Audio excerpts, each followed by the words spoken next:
You can't pose. After your punches, don't pose. Don't just sit there. Something's always coming back at you. Don't just sit there. All right? Like I said, throw that two to the body. She expecting to come to the head. She ain't gonna see it to come down here. Just and just sneak it in there. It's gonna get in there and clean it up. After that two, boom, boom, come to the head with that three. And shoot that jab from here. You're still shooting it from here. Get out of that habit. Because she's coming right over the top and hitting you in the head. Shoot it from here. Boom.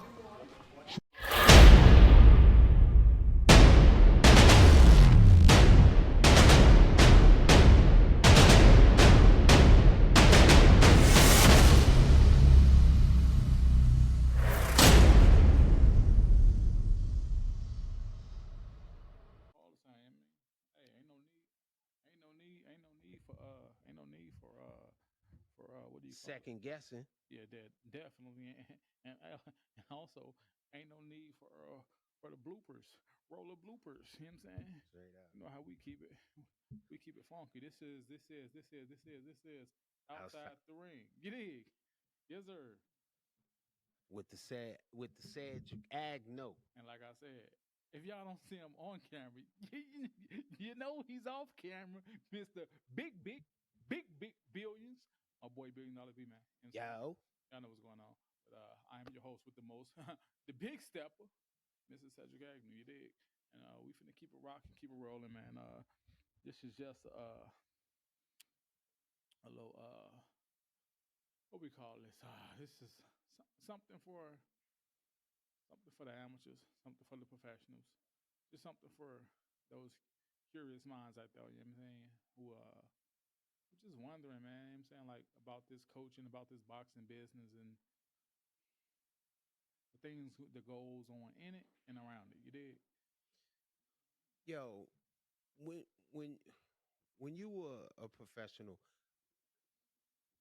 and when it came to coaching, how did how was you able to learn and take in, you know, from your coaches? Like what how did that work? Man, to be honest, my first trainer was my father. And so my first coach was my father.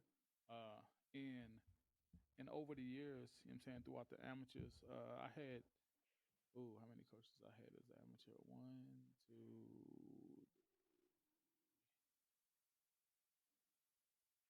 I had four coaches as an amateur. My father, uh, The one Zoe chased down with a rake. uh, one of my trainers named Art, the one that my brother chased with the rake. Right. Get your hand out my pocket. You know what I'm saying? And one coach named Nate. You know what I'm saying? And then who ended up being my first professional trainer, who was my last amateur trainer, was my coach, Mr. Sam Colonna. You mean? But I took something from every trainer that I have ever worked with. Like I said, my father, uh, my coach Art, uh, a little bit from my coach Nate, a lot from my coach Sam. It's stuff that I still teach amateur boxers that I work with now. The tricks in the trade that he showed me uh, as a pro. Sam also, you know what I'm saying. I worked with Sam to about my in the pros until like about my 11th pro fight. He was with me from 0-0 to 11-0 Mm. as a professional. I also a lot of people don't know this. I also worked with for a short period of time. I also worked with a boxing legend, a defensive master by the name of Pernell Sweet Pea Whitaker. Wow. Worked with him. Wow, wow, wow. Uh, We gotta stop for a yeah, second. yeah, yeah, yeah, Like yeah, what the fuck? yeah, yeah, yeah, yeah, yeah, yeah. Wow. Uh, definitely learned a lot of things from him, and he was like a slick southpaw. So he taught me some tricks along the trade. He used to always call me, "Hey, my light heavy." He used to call me light heavy, because I was, you know what I'm saying, of course, a light heavyweight, Word. and and I trained alongside this great boxer also at the same time, because by the name of Paul Spatafor, and so I learned stuff from Purnell. I learned stuff from Paul Spatafor. I learned stuff from my coach. My last coach was Bobby, and I also learned things from trainers while I was on the road in these training camps. You know what I'm saying? So I try to implement all those things into fighters that I'm working with. You know what I'm saying? I need more punches than that, man. You ain't doing nothing. Drop that 2 to the body. There you go. Come back with that 3 on top. You know where you're going?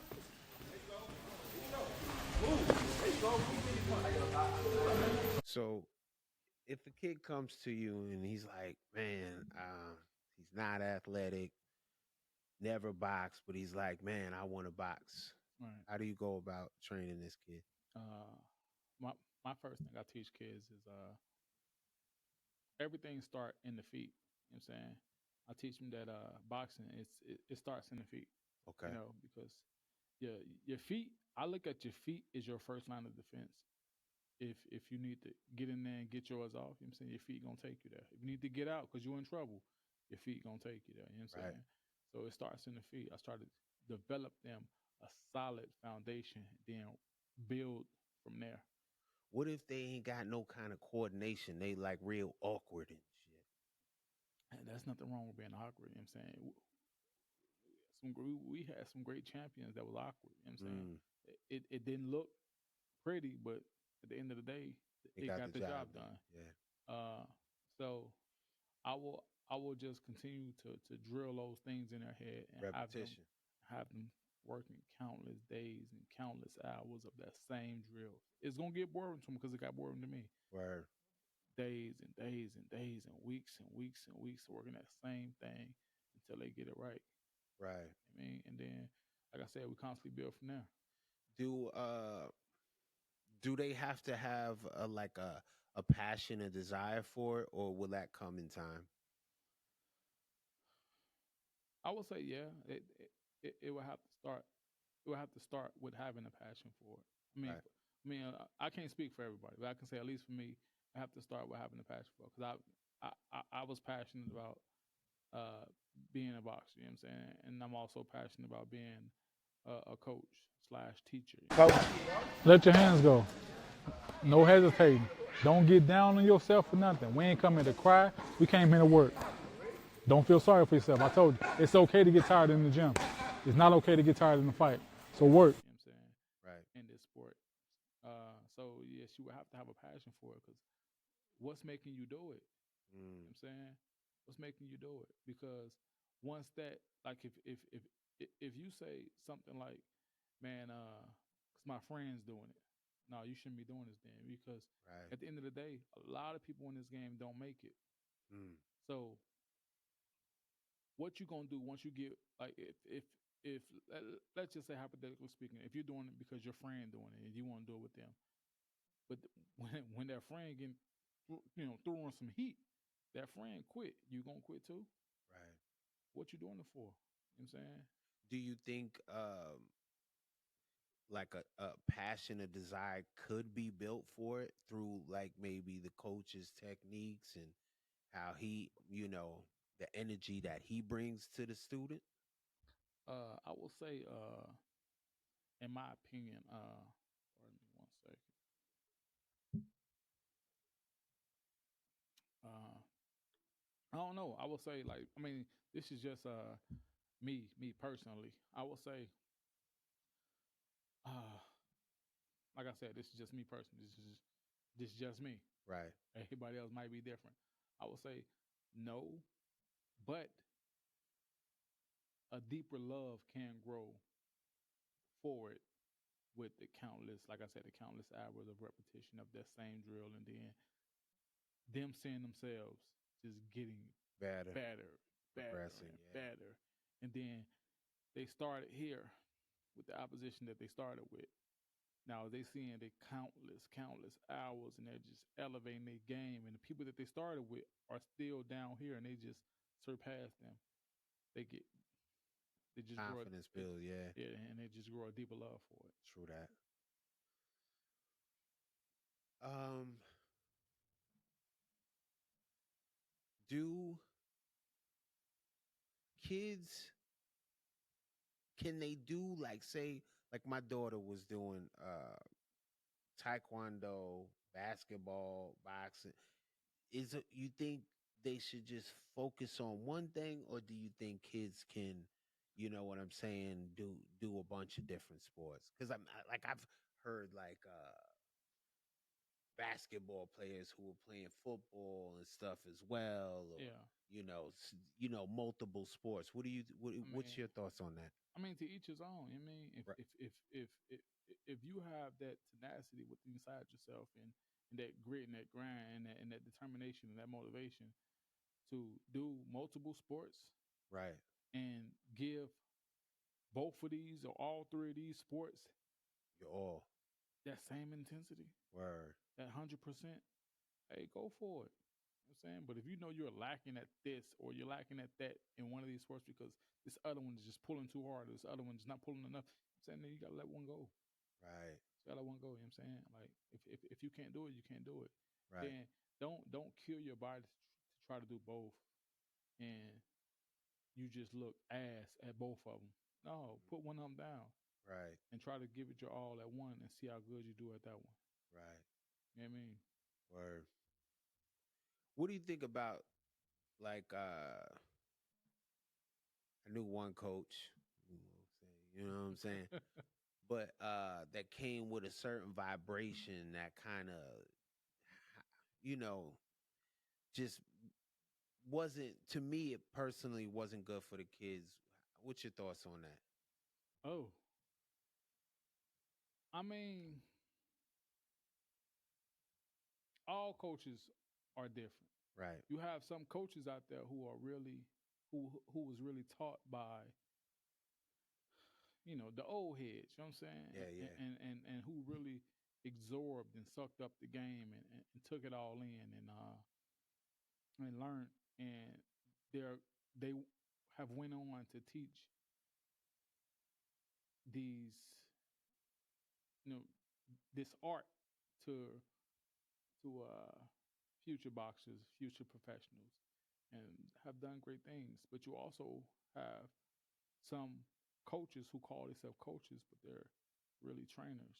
You know what I'm saying Right. a coach and a trainer is two different things. A coach is somewhat like a teacher. You know what I'm saying a trainer is just gonna train you. Anybody can train you. You know what I'm saying and then also when you're dealing with kids, I tell people because I was one of those kids at one point, and I knew the effects it had on me. You got to be careful how you talking to kids because you don't know what trauma they might came from. You know what I'm Word. saying, or you don't know what this kid have been through. Straight up. You don't know. You know what I'm saying. So you have to. My thing is, I talk to every fighter that I work with. I talk to every last one of them different. Some of them I may talk to the same because they have some similarities within each other. You know what I'm saying. Right. Maybe have some of the same mannerisms or whatnot. So I talk to some of them the same. Some of them I've dealt with different. It goes off of my vibe, what I get when I'm training you. You know what I'm saying? If I know that you don't react well to yelling, I can't yell at you because the last thing I need is for you to Shut down. shut down or crumble on me Hmm. in that moment where I need you to pull out your best. You know what I'm saying? Whether that Right. be in sparring or whether that be in a fight. I can't yell at you because I don't need you to break. You know what I'm saying this is why I need you to come at with your best and bring your all. And if I'm constantly feeding you these things that are triggering you, Mm. I'm saying like I can't expect you to be 100. Word. I feel like what do you think? Like coach and the student and the kid, it's like they build this emotional relationship, you know? Right. Definitely, definitely. Because like your coach, like your coach is like your teacher, man. You know what I'm saying, especially if your coach is giving you everything you need to grow. It's Right. like your teacher. It's like you ever, you know what I'm saying, been to school before. You ever had that one teacher that you just really, really rock with? Yeah, for sure. Coach is the same way, man. You have some coaches out there that you don't rock with, just like in school. You have some teachers that you don't rock with. But if you come across those difference within this game and in the school, if you come across those teachers who you don't rock with, you still got to take their classes. Still Straight got to up. show up every day. Difference with coaching, if you got a student who don't rock with you, they gonna leave you. You know Right. what I'm saying? And if they ain't gonna leave you, they gonna eventually Irish goodbye. You know what I'm saying? They gonna just Straight stop up. coming. You gonna be like, man, where's such and such? Such and such stop coming. And you look up and they stop coming to you, but there's somebody else gym because you send them in these tournaments. You know what I'm saying? Right. So you just got, like I said, you just got to be careful on how you speak with people, man. Do you feel it's th- say you get a kid and you teach him this art form and he's with you for some years and then he ends up moving on like you moved on from certain coaches before. Do Definitely. you hold anything against that kid? Do you like is there some kind of you know The only way, me personally, I mean, it hasn't happened to me before, but the only way that I would hold something against it, if I knew I wasn't being 100% authentic when I was training this kid. Mm, Now, see me, hold. I'm not gonna. How do you put it? I'm not gonna withhold information from this kid. Everything I learned from the game, I'm here to give it to you. right. But I'm not gonna give it to you all at once because I know some of these things, most of the stuff that I learned, I can't teach you right now because you're not going to be able to digest it. Mm, So I have to give it to you little by little. right. So the only way that I will hold something against me if I felt like I wasn't being 100% authentic with this kid, like if I was being, if I was treating this kid wrong for no reason, or if I wasn't giving this kid the game how it should have been gave to him, you know what I'm saying, or him or her, Right. if I wasn't, then if they left me for something that they needed that was authentic, you know what I'm saying, I can't be mad at that. Right. Right. You know Right. what I mean, like I have to just bite that bullet, but I hold no bad animosity toward anybody that I work with. Because at the end of the day, if if I can't teach you, if you feel like you can go to somebody else and get that, who gets you, who understands you, go there. Right. Hey, I'm happy for you, man. Straight up. Congratulations. Hey, I'm not looking to compete against you in the finals or nothing like that because I want to see you go on and do great things. For sure. But if we happen to me and you happen to meet in the finals, if you go on to win and I have a fighter in your same weight class who go on to win and we happen to meet in the finals, hey man, I'm proud of both of y'all.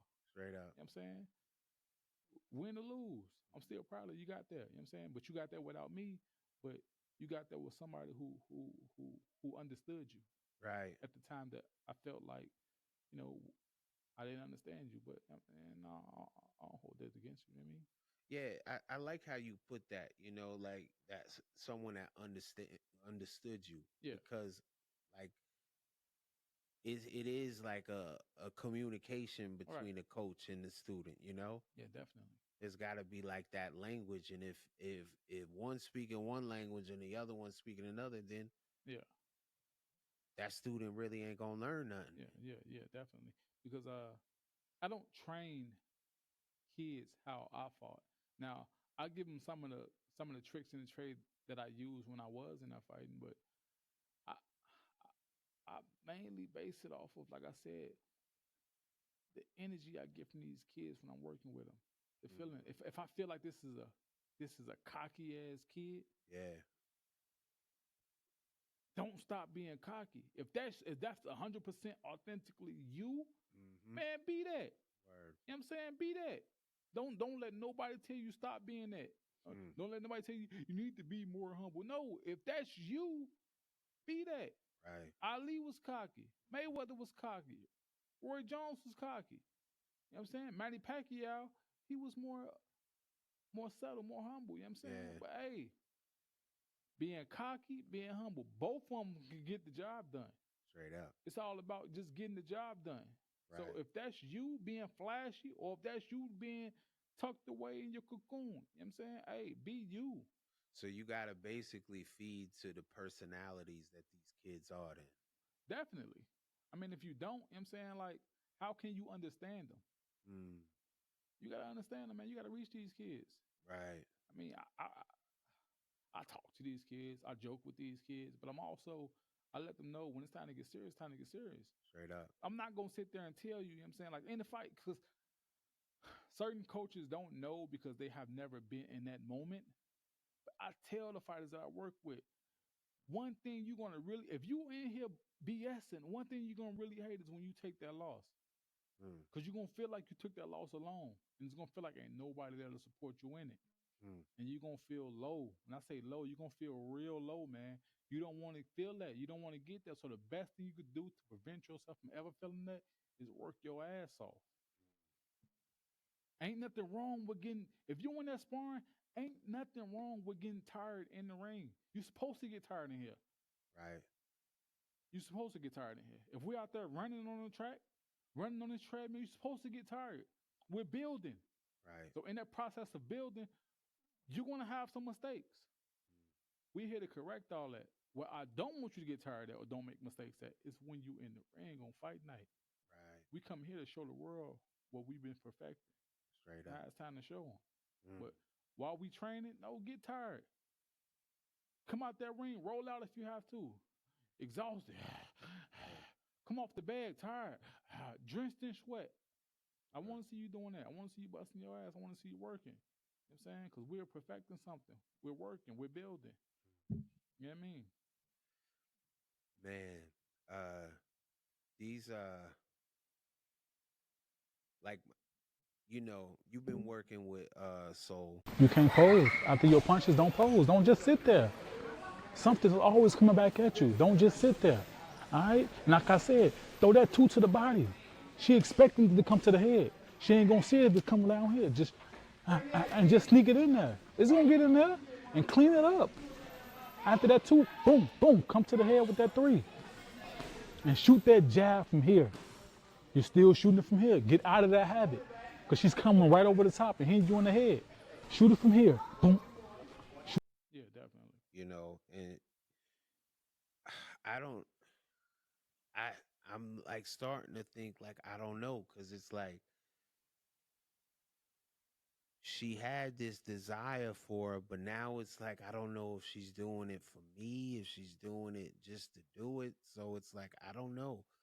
How do I figure out, you know, if this is what she wants? Cuz she keeps telling me, "No, dad, this is what I want." So as her coach, what do I do? One way you can find out if your kid really want it, if you don't have to tell them, let's go to the gym.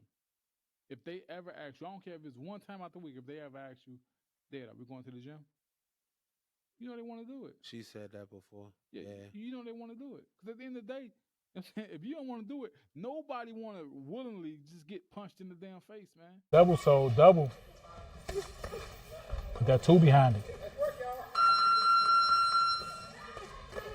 There you go. Off the line after that too. Right. Nobody want to willingly go out there and just bust their ass, but you have to. If you want to be great at it, you have to. So if she's waking up or if she come up one day and tell you, "Hey, we're going to the gym today," if she want to do it, Okay. she don't have to say that. Right. She can just continue to stay in her room or stay doing what she's doing. You know what I'm saying? Be on the phone, do whatever. Right. Do a lot of other things rather than fix her mouth to say, "Are we going to the gym?" You know what I'm Okay. saying? Okay. All right. So oh man, forgive me, y'all. No, we good, we good, we good. But And mind you, know what I'm saying? You got to part my boy $1 billion B. We had some run-ins with Mr. Otis. So yeah, hey, we just trying to make sure we good on time. That's a all. couple of them. That's You all. know what I'm That's all. Hey, saying? we had too many run-ins with Otis. And we just trying to make sure we good on time, man, while getting this content out for y'all, man. That's all. You know what I'm saying? That's all. But but where we at? We gonna cap this one off or one thing I want to add, also, the questions that I answered here are basically, you know what I'm saying, food for thought for y'all amateur boxers out there, or y'all coaches out there, you know what I'm saying, who y'all can, you know what I'm saying, get with y'all boxers. Y'all can have this type of these types of conversations with y'all boxing. Y'all can also get to know your fighter. You know what I mean? Get to know your fighter, man. Because it's a lot of fighters that leave this game. People think they leave because they lost the passion for it. No, sometimes they leave it because they're being talked to in a way that they don't like it. Now, because you can't base things off of how we was brought up and how we was talked to. It's also how we was talked to. It was trauma bonding. You're just passing on that trauma. Don't pass on that same trauma to your fighter, man. Your fighter's not here to get that trauma. Your fighter's here to get this knowledge. You know what I'm saying? He's here to get the message, not the mess. All right. So just leave that out, man. So you step into these gyms and you training these fighters, man.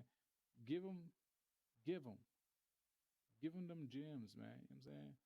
Uh, and y'all gonna see how I'm coaching, man. I'm gonna throw some clips in on how I'm coaching, and my method might not be the method for you, but it's the method that worked for my fighters.